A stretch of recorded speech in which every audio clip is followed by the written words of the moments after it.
এই যে আমি আমার সব মার্বেল এনে রাখলাম, আমি যদি এই মার্বেলটা লাগাইতে পারি তাহলে তোর সব মার্বেল কিন্তু আমার। আর না লাগাইতে পারলে তোর সব মার্বেল আমার। ঠিক আছে, তুই একটু হইরা বয়। কে? তুই যদি অনেক বইয়া থাকস, আমি মার্বেল মারলে এই মার্বেলে না লাগলেও তোর মার্বেলে ঠিকই লেগে যাইব।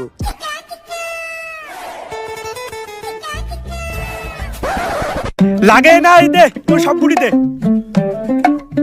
এনে এই কটাকে? আমার কাছে তো এই কটা গুটি আছিল। তোরে বিশ্বাস করি না আমি। হাতুড়া তোর পকেট চেক করমু।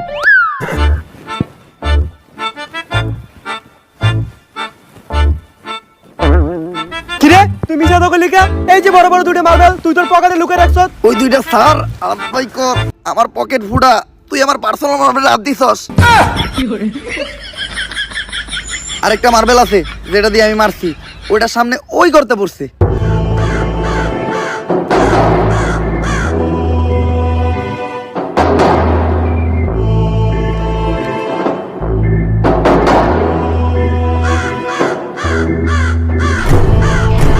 ওই কি রে আমার হাত আটকে গেছে। ওই তাড়াতাড়ি আয় আমার এন থেকে ছুটা।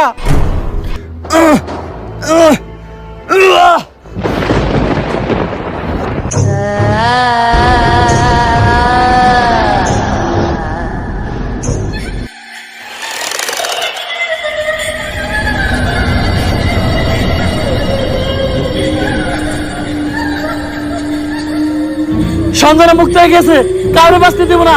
সবাই মরবি, তুই মরবি, তুইও মরবি, তোর নানি মরবো, আমি মরবো। সঞ্জনা কাউরে বাঁচতে দেবো না, সবাই মরবি। পালা, তাড়াতাড়ি পালা, তোরা সবাই পালা, মরবি।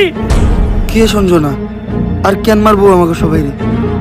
আরে ও পাগল, ওর কথায় ভয়টাই পাইস না। ভাই আর আমি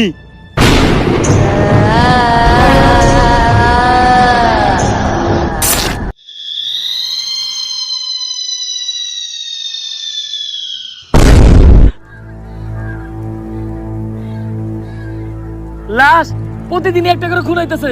কোন দেশে সহবাস করি আমরা? এই দেশে আমাদের কোনো নিরাপত্তাই নেই। পুলিশ কি করে? গত এক মাসে 10টারও বেশি লাশ পাওয়া গেছে। সবগুলা লাশই সাংবাদিকের, আর লাশগুলা পাওয়া যাইতেছে অনেক অলৌকিক ভাবে। আমি একটা রহস্যের গন্ধ পাইতাছি। স্যার এটা রহস্যের গন্ধ না, এটা আমার পাদের গন্ধ। সকালবেলা মুলাদে ভাত খাইছি। আর একটা উল্টাপাল্টা কথা কইলে খেতে ফেলে পিছন মেরে দিমু, পাবলিকের সামনে মুখ দেখাইতে পারবি না। লাশটা দেখে যা বুঝতে পারলাম, এইভাবে খুন করা কোনো মানুষের পক্ষে সম্ভব না।